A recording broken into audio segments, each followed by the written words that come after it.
Overs covering disorders of the central nervous system. Seizures are a transient, uncontrolled electrical discharge of neurons in the brain that interrupts normal functioning.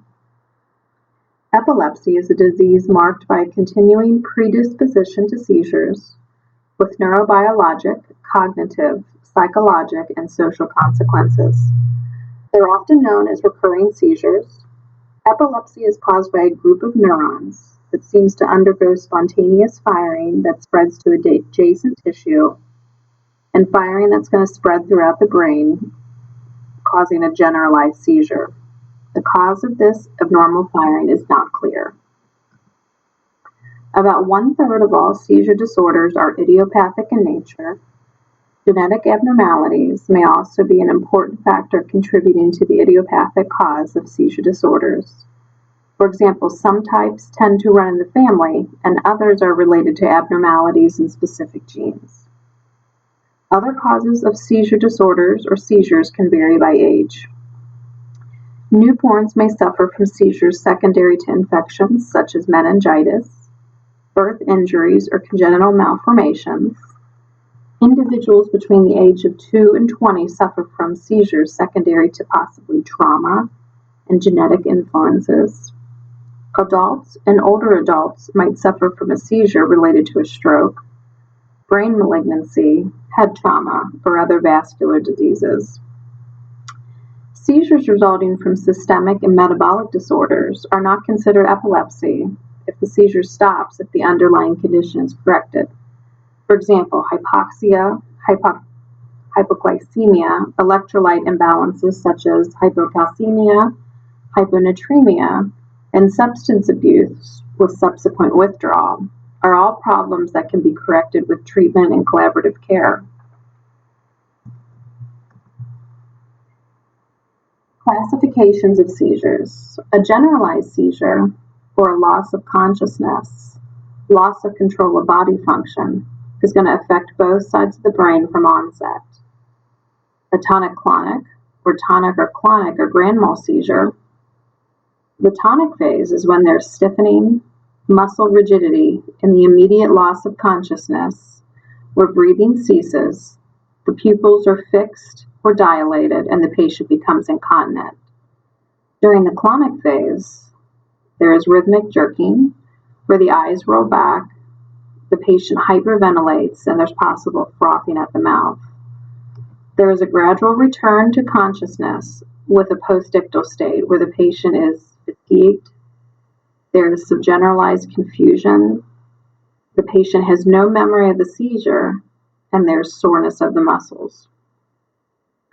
In an absence seizure, or atypical absence or petit mal, there is a very brief staring spell. The patient may have an aura or a pre-existing sense that the patient's going to have a seizure. There could be a brief loss of consciousness, like the patient's daydreaming, or there's a blank stare. They're going to have a return to normal activity as soon as the seizure is over. And they may have abnormalities that occur, such as lip smacking, picking at their clothes, and walking around aimlessly. This usually occurs in childhood, but may progress to another type as they get older.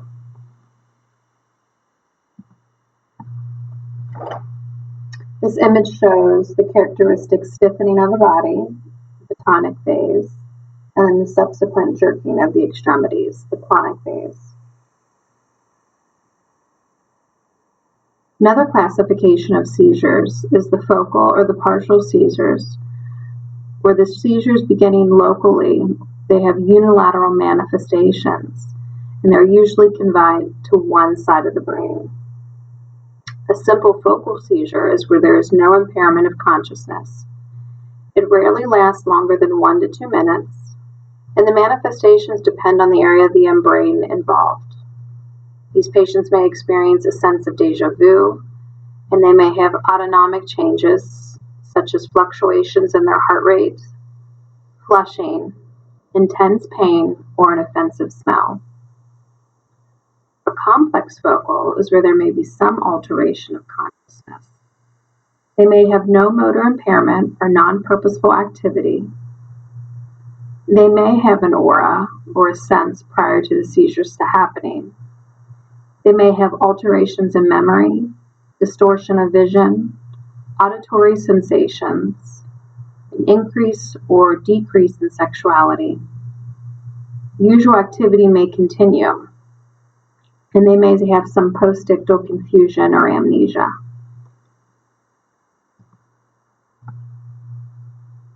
Depending on the type of seizure, it may occur in multiple phases, such as the prodromal phase, where there is a sensation or behavior change that precedes a seizure, or the oral phase, or the aura. There's a sensory warning, whether it's a smell or a vision that is similar each time a seizure occurs. The ictal phase is known as the first symptoms to the end of the seizure activity, and the postictal phase is the recovery period after the seizure, where the patient is fatigued and they have muscle soreness, and they might just want to sleep, and they might have no memory of the seizure.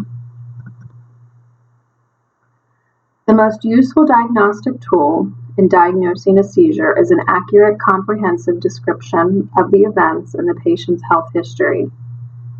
An EEG is a useful diagnostic tool only if it shows abnormalities. Abnormal findings help determine the type of seizure and pinpoint the seizure's focus or foci. Unfortunately, only a small percentage of patients with seizure disorders have an abnormal EEG the first time it is performed. Therefore, it's not a definitive test. And that's because some patients with an abnormal EEG do not suffer from seizures, whereas patients with a seizure disorder have normal EEGs. A CT or MI can be performed to rule out a malignancy or a structured lesion. Laboratory tests such as a CBC, chemistry, or urinalysis can be done to rule out other metabolic causes, such as electrolyte abnormalities. In older patients, possibly a UTI.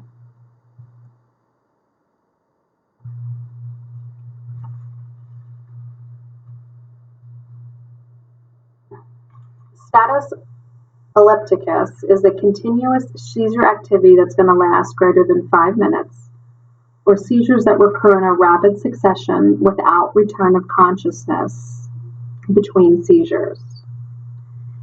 The treatment for this is because these patients are going to have a cessation of breathing and they're going to have lost their airway, their ability to control their secretions, or if they aspirate. We want to make sure that we establish an airway, whether this is an oral airway or whether we actually intubate these patients and put them on the ventilator to control that. We're going to give them IV, short-acting antiepileptics, such as lorazepam or Ativan, which is kind of your key medication to give in status, or we might do diazepam Valium, followed by a long-acting, such as Dilantin or Keppra.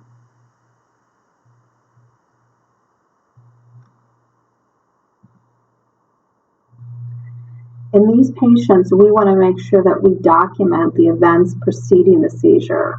What happened that led up? When did the seizure occur? And the length of time each phase of seizure happens.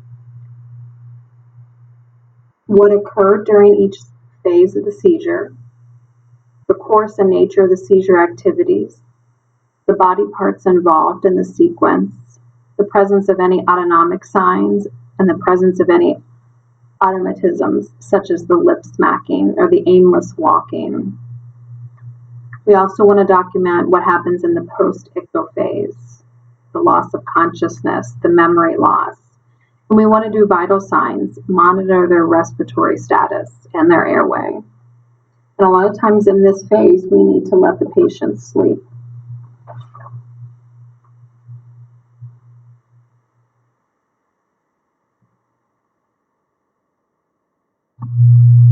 The treatment for seizures is primarily medication. 70% can be controlled by pharmacologics. The goal is maximize seizure control with minimal toxic effects or side effects. The ideal is that one drug at the lowest dose possible, but may need multi-dosing of drugs. Surgical intervention or treatment is for seizures not controlled by drug therapy, or due to a tumor, abscess, or vascular abnormality.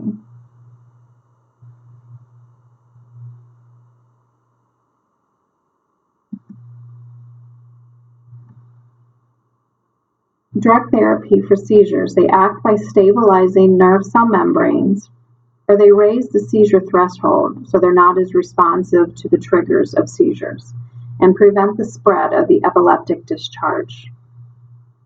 No one medication dominates effectiveness, and they all have side effects. There is no formula or algorithm that's going to choose which seizure med is useful to each individual patient. It's based on trial and error and what we see works. Typically, we'll start with one medication and move from there. So a lot of the common anticonvulsants, anti-seizure medications that you'll see is gabapentin, Tegretol, valproic acid, phenytoin, and clonazepam. So some general drug considerations when taking anticonvulsants, anti-seizures, is you need to take the same time each day. You're going to want to give it with food and a full glass of water. We never want to abruptly withdraw medications such as anticonvulsants that are based on drug levels within the body. We want to avoid any activities requiring alertness and coordination until we know the effects of the drugs, because a lot of the side effects are dizziness, lethargy, sleepiness. And a lot of the medications, such as Dilantin, we want to encourage good oral hygiene, adequate sleep, a well-nutrition, balanced diet. Avoid excessive alcohol, because a lot of the medications can cause liver impairment. And we want to avoid excessive caffeine intake. We want to teach patients the side effects to monitor, such as photosensitivity, gum dysplasia, and drowsiness. And some older patients who have impairments with metabolism and excretion, we want to require more periodic blood levels with our medications like our valproic acid, Tegretol, Dilantin. And a lot of these medications that we give in IV form when patients aren't able to take things by mouth or even through the enteral route with a feeding tube, we want to administer mixed with normal saline only.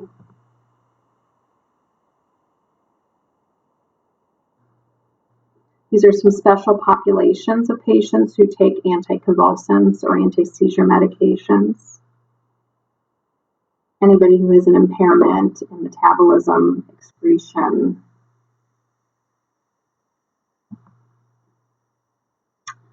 Some of the adverse effects that you could see with some of the anticonvulsants, anti-seizures, like we mentioned, the drowsiness, the dizziness, the unsteadiness, a lot of GI irritability, anorexia, nausea, and vomiting. That helps with taking it with food. The gingival hyperplasia, which refers to the good oral hygiene, having them follow up with the dentist. Always at risk for hypersensitivity reactions and skin rashes. We need to be on the lookout for bone marrow suppression that can manifest as anemia, neutropenia, and thrombocytopenia. So these patients are at risk for bleeding, opportunistic infections. We might want to be watching their LFTs, their chemistries for their renals, osteoporosis, especially in our patients who take Dilantin, more at risk for pathological fractures. And we need to be on the lookout for patients who are pregnant taking phenobarbital and Depakote because they're teratogenic, result in birth defects if they're pregnant. There's a lot of interactions with anticonvulsants.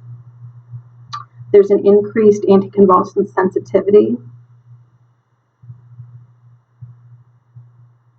There's decreased anticonvulsant sensitivity with tricyclic antidepressants, antipsychotic medications, and antacids.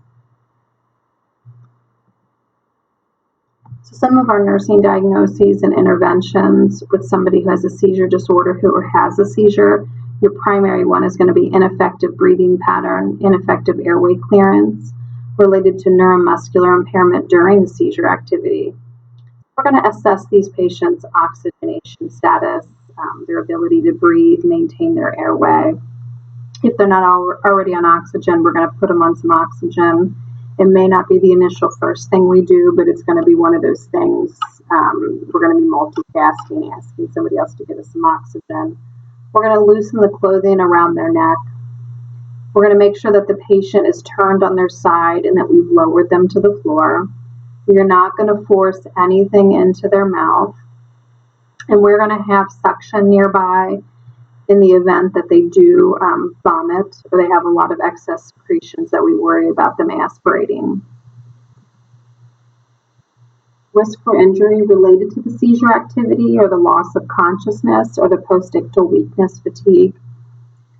We want to make sure that we ease these patients to the floor, especially if they're sitting in a chair or in a wheelchair. We want to move objects out of the way, just in case that this patient is having a grand mal or a tonic-clonic seizure and they're swinging wildly. We don't want them to hit anything. That would also be a reason why if patients in the hospital are on seizure precautions, we're going to put padding on their side rails. We don't want to restrain patients. We want to protect their head. We don't want to, like we said, insert or force anything into their mouth, so we don't want to use a glass thermometer to take an oral temperature. When patients are in their post-ictal after a seizure, we want to place them in the recovery position. We want to counsel patients regarding their operation of motor vehicles. We want to make sure that they don't engage in any dangerous activity until the seizure is controlled. And some of these patients, to decrease their stimuli, we need to make sure the lights are down and we remove any kind of noxious stimulus like loud noise.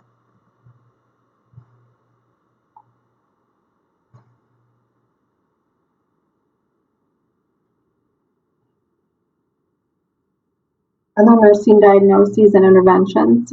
Ineffective therapeutic regimen management related to lack of knowledge of seizure management. We want to make sure that we encourage these patients to identify their triggers, keep a seizure diary, and if they know and they're aware of an aura, they need to seek safety before the seizure happens when they have identified the aura. These patients should be wearing a medic alert bracelet. They should be on some sort of medication protocol in the event that they have seizures. Do they have a fast-acting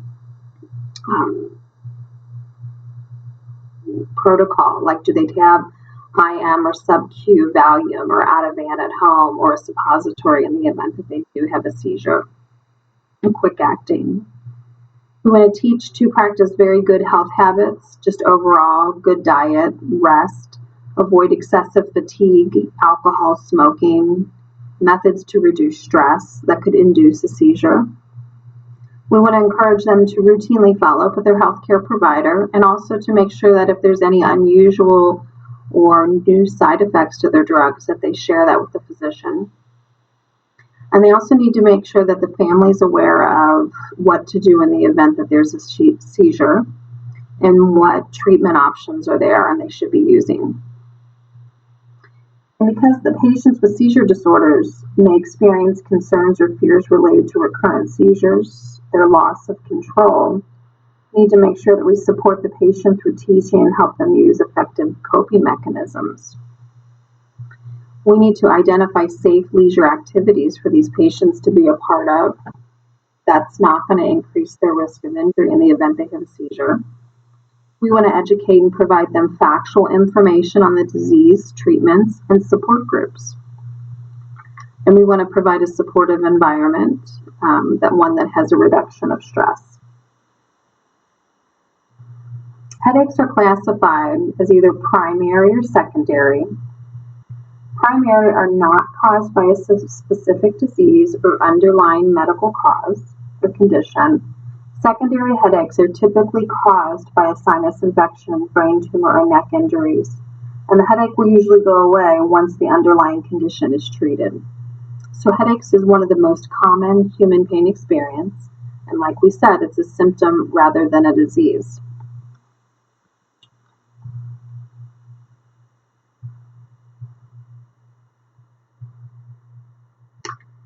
Tension type headaches is the most common type. It's usually bilateral, and it usually feels like a squeezing band or a pushing pressure. It's mild and moderate in intensity, and it's caused by an abnormal neuron sensitivity that's not aggregated by activity. Some of these patients with a tension type headache may have phototopia or phonophobia. They also may have head, neck, muscle tenderness. There typically is no prodrome, or there's no aura or nausea and vomiting with a tension type headache.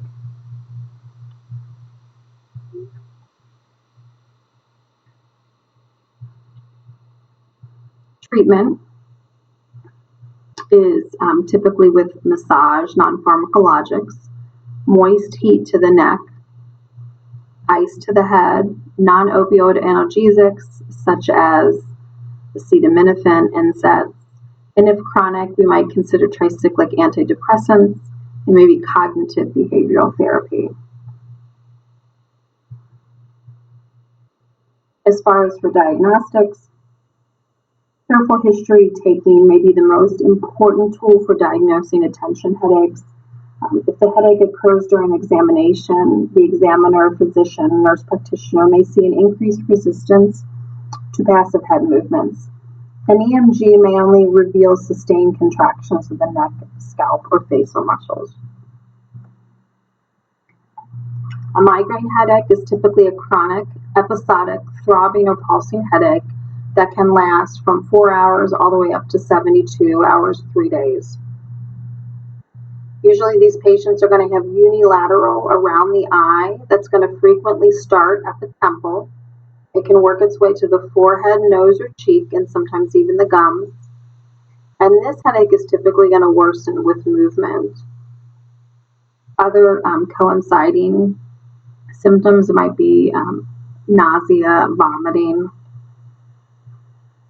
It's likely the result of vascular, genetic, neurologic, hormonal, and environmental factors.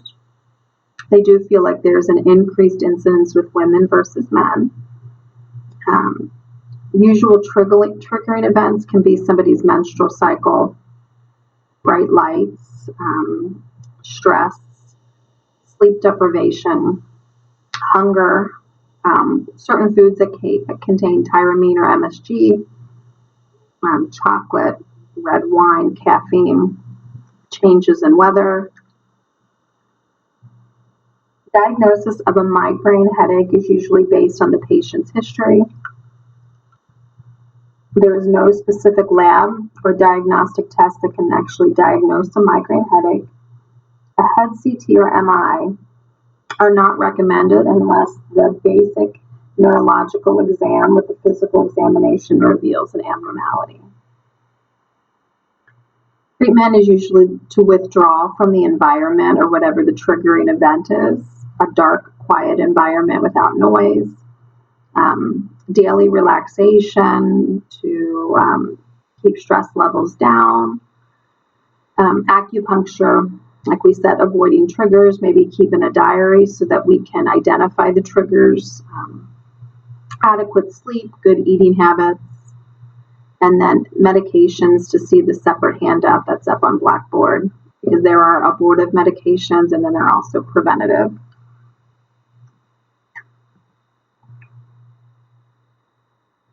Cluster headaches are repeated headaches that occur for weeks to months at a time, followed by a remission. They can be triggered by smoking, alcohol, and strong noxious odors. The symptoms or manifestations can be a sharp or stabbing, burning, unilateral intense pain. It typically is going to last 30 minutes to 2 hours, and it may occur at night. Pain is going to be in or around the eye. They might have ptosis, facial edema, maybe some tearing, flushing, or pallor. The treatment is going to be the same medications as for a migraine.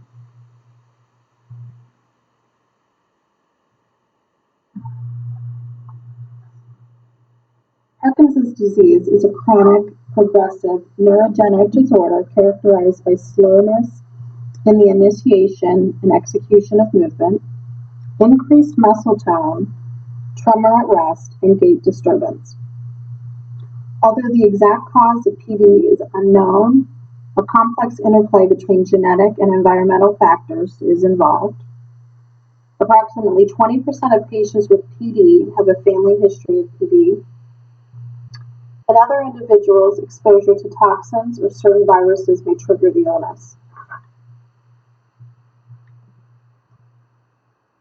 Many changes found in the brains of people with PD may play a role in the development of the disease, including the lack of dopamine.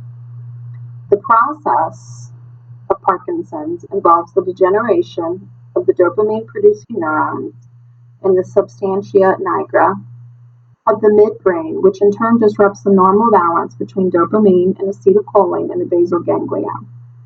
Dopamine is a neurotransmitter essential for normal functioning of the extrapyramidal motor system, including posture, support, and voluntary motion.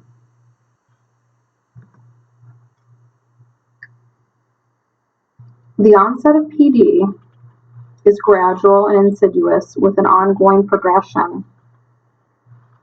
The classic manifestations of PD are a triad of tremors, rigidity, and bradykinesia. Tremor, often the first sign, might be minimal, and it might be more prominent at rest and become aggravated by stress or increased concentration.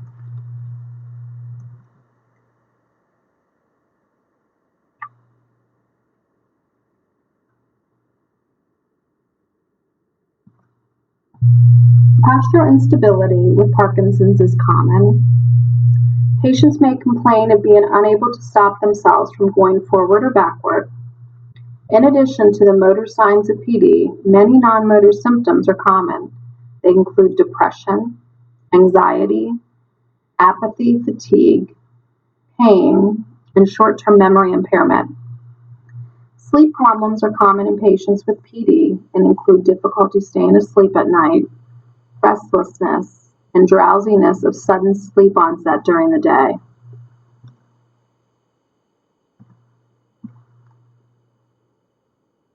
Sinemet, or levodopa and carbidopa, is often the first drug used for Parkinson's. Levodopa is a chemical precursor of dopamine and can cross the blood-brain barrier. It is converted to dopamine in the basal ganglia. Unfortunately, levodopa has many side effects and drug interactions. Prolonged use can often result in dyskinesias and periods when the medication will unpredictably stop working. Effects of the medications may be delayed for weeks to months.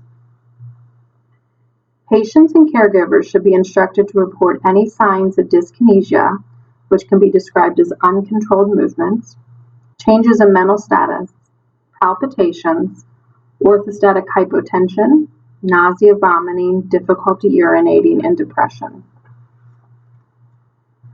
Many patients are given Sinemet early in the disease course. It's effective for the management of symptoms. However, some healthcare providers believe after a few years the effectiveness of the medication wears off. Therefore, they prefer to initiate therapy with a dopamine receptor agonist. These medications directly stimulate receptors. Sinemet is then added to the drug regimen when more moderate to severe symptoms are present. Dopamine receptor agonists such as Mirapex and Requip mimic the effects of dopamine, but are only effective for the first 3 to 5 years. The side effects for these medications are very similar to Sinemet. They include orthostatic hypotension, hallucinations, and drowsiness. The antiviral agent amantadine is also an effective anti-Parkinson drug. Although its exact mechanism of action is unknown, it promotes the effect of dopamine. Side effects include dry mouth, edema, insomnia, and confusion. Monoamine oxidase inhibitors are sometimes used in combination with Sinemet. These agents increase the levels of dopamine and prolong the half-life of levodopa.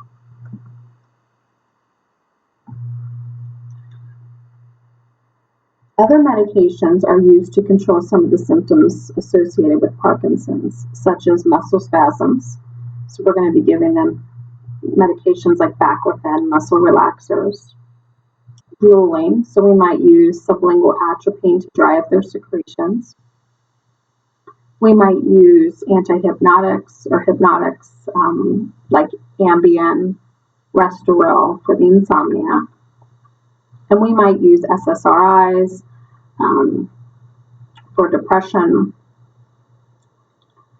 Surgical management might be deep brain stimulation, and then there are trials of fetal tissue neural transplantation.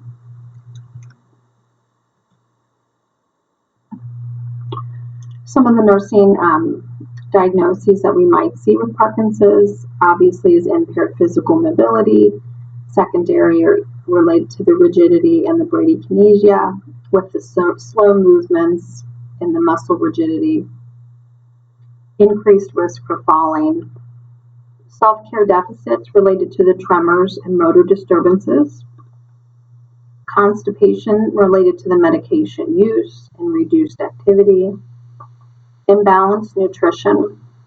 At some point, these patients are going to be increased risk for dysphagia, choking, aspirations, impaired verbal communication related to decreased speech volume, the slowness of speech, and the dysarthria. And then secondary to the insomnia, the nightmares, the waking up at night, disturbed sleep patterns related to drug therapy and disease process. Huntington's disease is a genetically transmitted autosomal dominant disorder that affects both men and women of all races. The children of a person with HD has a 50% risk of inheriting the disease. The onset of illness is between 30 to 50 years of age, and the presence of the disease involves the basal ganglia and the extrapyramidal motor system. HD involves the deficiency of the neurotransmitters acetylcholine and GABA. The effects is an excess of dopamine, which leads to symptoms that are the exact opposite of those with Parkinson's.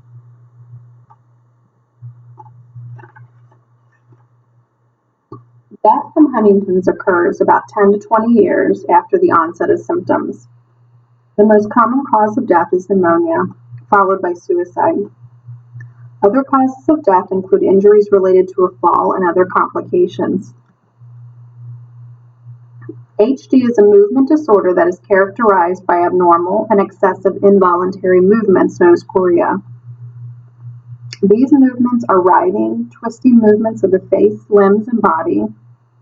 The movement gets worse as the disease progresses. Facial movements involving speech, chewing, and difficulty swallowing are affected and may lead to aspiration and malnutrition. Over time, the gait deteriorates and ambulation eventually becomes impossible. Psychiatric symptoms are frequently present in the early stages of the disease, often before the onset of motor symptoms. Depression is very common in Huntington's, secondary obviously to suicide. Other psychiatric symptoms include anxiety, agitation, being impulsive. Cognitive deterioration is more variable and involves perception, memory, learning, and eventually all psychomotor processes, including the ability to eat and talk, are impaired. The diagnostic process begins with a review of the family history and clinical symptoms. Genetic testing confirms the disease in a person with symptoms. People who are asymptomatic but who have a positive family history face the dilemma of whether to be genetically tested. If the test is positive, the person will develop HD, but when and to what extent cannot be determined by the genetic test. Because HD has no cure, collaborative care is palliative.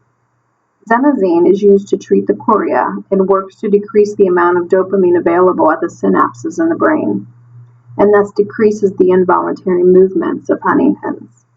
Other medications used for the movement disorders includes neuroleptics such as Haldol and Risperidol, benzodiazepines such as diazepam and clonazepam. Cognitive disorders are treated with non-drug therapies such as counseling or psychotherapy and possibly memory books. The psychiatric disorders can be treated with selective serotonin reuptake inhibitors such as Zoloft and Paxil. Antipsychotic medications such as haloperidol and risperidone may also be needed for those symptoms. HD presents a challenge to healthcare professionals. The goal of nursing management is to provide the most comfortable environment for the patient and caregiver by maintaining safety, treating their physical symptoms, and providing emotional and psychological support. An example of providing emotional support would be to refer a patient or caregiver to an HD local support group. Another example would be to allow a patient or their child to talk about their fear of acquiring the disease. Because of the choreic movements, caloric requirements for patients with HD are really high. Patients may require as many as 4,000 to 5,000 calories a day to maintain their ideal body weight.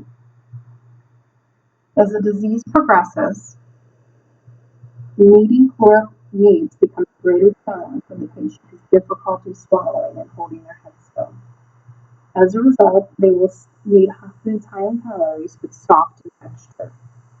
As the disease progresses and the risk of aspiration grows stronger, various techniques will need to be implemented to prevent choking while eating. For example, the patient may need to keep their head down, their chin tucked while eating to prevent aspiration. End-of-life issues need to be discussed with the patient and their caregiver. These include care in the home or long-term care facility, artificial methods of feeding, advanced directives, CPR, the use of antibiotics, and guardianship. HD results in physical and mental deterioration. The disease requires realistic planning and support for care over a period of years. ALS is a rare progressive neurologic disorder. The disease is characterized by loss of both upper and lower motor neurons. ALS usually leads to death 3 to 5 years after diagnosis, but some patients may survive longer. The onset of disease typically occurs between 40 to 70 years of age, and it affects men more than women by a 2-to-1 ratio. Although the etiology is not precisely known, motor neurons in the brainstem and spinal cord gradually degenerate. Dead motor neurons cannot produce or transport signals to the muscles. Consequently, electrical and chemical messages originating in the brain do not reach muscles to activate them. Death most commonly results from respiratory distress or depression.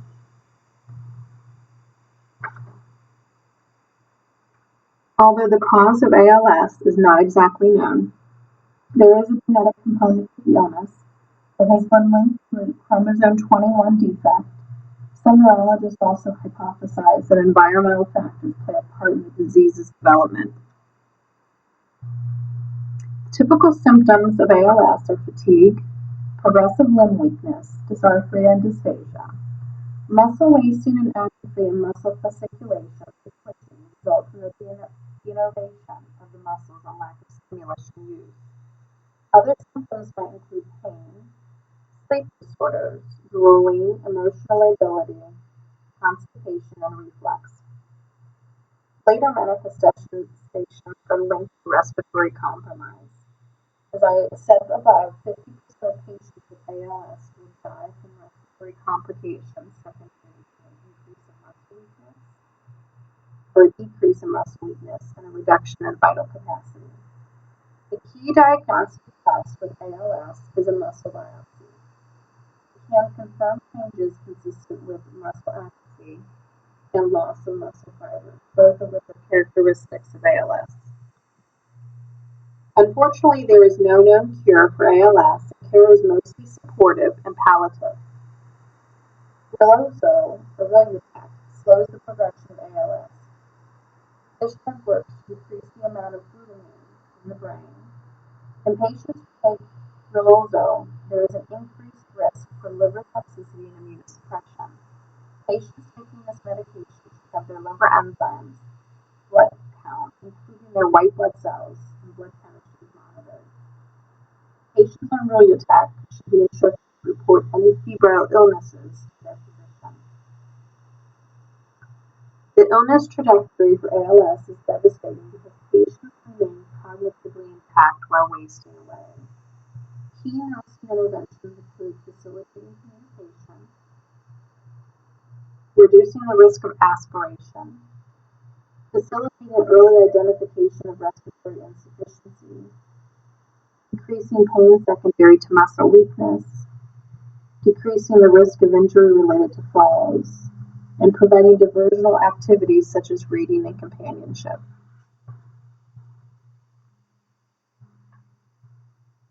Another thought to keep in mind is that as the disease progresses, patients will need total care, which places them at risk for skin breakdown and contractures. Patients at this stage should be done frequently and move through range of motion activities every 2 hours. Other nursing interventions include supporting the patient's cognitive and emotional functions, help the patient and family manage the disease process, including grieving related to the loss of motor function, and ultimately death. Discuss with the patient and caregiver issues such as artificial methods of ventilation and advanced directives. It's never too early to discuss advanced directives with the patient diagnosed with a terminal illness such as ALS. Nurses should offer patients the opportunity to determine how they want to die. MS, or multiple sclerosis, is a chronic progressive autoimmune disorder of the CNS. It's characterized by disseminated demyelination of nerve fibers of the brain and spinal cord. Although the cause of MS is unknown, it is unlikely to be related to a single cause. The disease develops in a genetically susceptible person as a result of environmental exposure, such as infection. Multiple genes are believed to be involved in the inherited susceptibility to MS. Precipitating factors involved in the development include smoking, physical injury, fatigue, pregnancy, and a poor state of health. 3 pathologic processes characterize MS: chronic inflammation, demyelination, and gliosis in the brain or in the CNS. The primary condition is an autoimmune process orchestrated by activated T cells. These cells migrate to the CNS, where a subsequent antigen-antibody reaction within the CNS activates an inflammatory response and leads to the demyelination of axons. Initially, attacks only result in damage to the myelin sheath of the axon of nerve fibers. Nerve transmission slows, but it still occurs. Myelin can subsequently regenerate, and when it does, symptoms or manifestations disappear, and a patient experiences what is known as remission. The onset of MS is often insidious and gradual with vague symptoms, and as a result, the patient may not be diagnosed until long after the manifestations or the disease starts.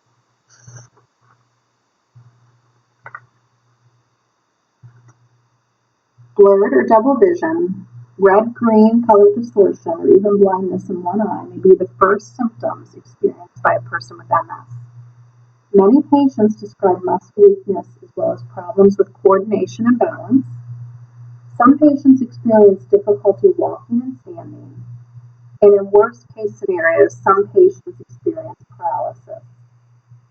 Most patients with MS experience paresthesia and pain, largely in the thoracic and abdominal regions. Severe fatigue is a common complaint in patients who suffer from MS, and often the patient's fatigue can lead to disability. The fatigue can be aggravated by heat, humidity, and deconditioning. Bowel and bladder function can be affected if a sclerotic plaque is located in the area of the CNS that controls elimination. Problems you might see include constipation, fecal incontinence, spastic bladder, urinary incontinence, and urinary retention. If the cerebellum is affected, you might see nystagmus, ataxia, tremors, dizziness, or vertigo. People with MS may experience emotional changes such as anger, depression, decreased libido, and about half of people with MS experience mild cognitive impairment that is easily overlooked. Examples might include decreased attention span or difficulty finding words. However, most patients overall maintain their intellectual functioning. Because there is no specific diagnostic test for MS, factors considered are the history, clinical manifestations, and results of other diagnostic tests. An MRI of the brain and spinal cord may show plaques, inflammation, atrophy, and tissue breakdown. Cerebral spinal fluid might show an increase in immunoglobulin G and the presence of oligoclonal banding. There also might be evoked potential responses that are often delayed in people with MS because of decreased nerve conduction from the eye and ear to the brain. To be diagnosed with MS, the patient must have evidence of at least 2 inflammatory demyelinating lesions in at least 2 different locations within the CNS, damage or an attack occurring at different times, usually 1 month or more apart, and all other possible diagnoses ruled out. Treatment of MS begins with immunomodulating drugs to modify the disease progression and prevent relapses. If they're on an IV immunomodulator, we need to make sure that these patients are able to perform self-injection techniques. They need to rotate the injection sites, wear sunscreen when they're outside, observe for symptoms such as depression, suicidal ideations, and these patients are at risk for having flu-like symptoms. And so we can treat them with acetaminophen or NSAIDs. There's also at risk for liver dysfunction and pancytopenia. So we want to make sure that we periodically monitor their liver enzymes and their blood counts. The PO immunomodulators are the by-mouth medications that are immunomodulators. They can take without regard to food. And all of the medications you do not want to take while pregnant, and no breastfeeding, and there should be no live virus vaccines given while you're on these medications. Aubagio, the PO medication or the PO immunomodulator, can cause significant peripheral neuropathy and transient renal failure with elevations in potassium levels. It can cause liver damage, so we need to be making sure that we're monitoring their LFTs. And it has a really long half-life, so it can stay in their body 8 months to 2 years. And like we said before, make sure that we're avoiding pregnancy while we're on these medications. Gilenya, we need to be making sure we're monitoring the EKG and their blood pressure. Again, avoiding if they're pregnant. Because it can cause macular swelling, we need to have them, their vision monitored frequently. And because we don't want these patients getting live virus vaccines, in the event that they do need a varicella vaccines, we want to make sure that they get it before they start treatment.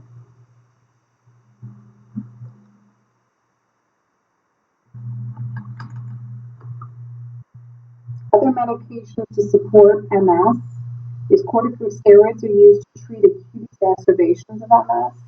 They can reduce edema and inflammation at the site of demyelination. Although they don't actually treat the outcomes of the disease, it's just supportive medication. There are many other drugs used to treat the various symptoms of MS, such as fatigue, depression, pain, bowel and bladder problems. For example, muscle relaxants are used for the spasticity, such as Robaxin, Soma, Baclofen. CNS stimulants, such as Ritalin, are used to possibly treat the fatigue if it's debilitating enough. There are some anticholinergics that can be used to treat the bladder symptoms, such as the bladder spasticity, the frequency, the urgency with urination. And then antidepressants and anti-seizure medications can be used to treat some of the chronic pain syndromes or symptoms that we see with these patients with MS.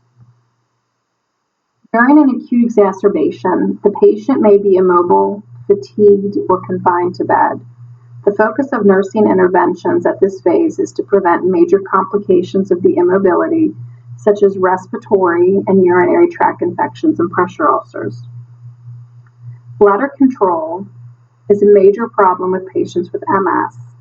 Although anticholinergics may be beneficial for some patients to decrease the bladder spasticity, at some point, if the other symptoms are not controlled, we may have to teach these patients how to self-catheterize themselves. Bowel problems exist as well, as we mentioned, constipation, fecal incontinence. So these patients, especially if it's a constipation issue, we want to increase dietary fiber intake to help them achieve regularity in their bowel elimination. We should also focus on patient teaching on building resistance to illness, including avoiding fatigue, extremes in temperature, and exposure to infections. We want to encourage vigorous and early treatment of infection when it occurs. Teach the patient to achieve a balance of exercise and rest. Minimize caffeine intake and eat nutritious, well-balanced meals.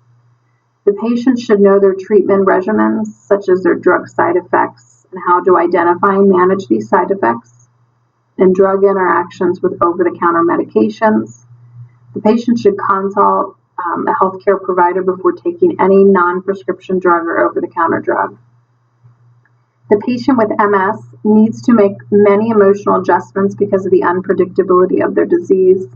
They also need to consider lifestyle changes and challenges of avoiding or decreasing precipitating factors. The National Multiple Sclerosis Society and its local chapters can offer a variety of services to meet the needs of the patients with MS.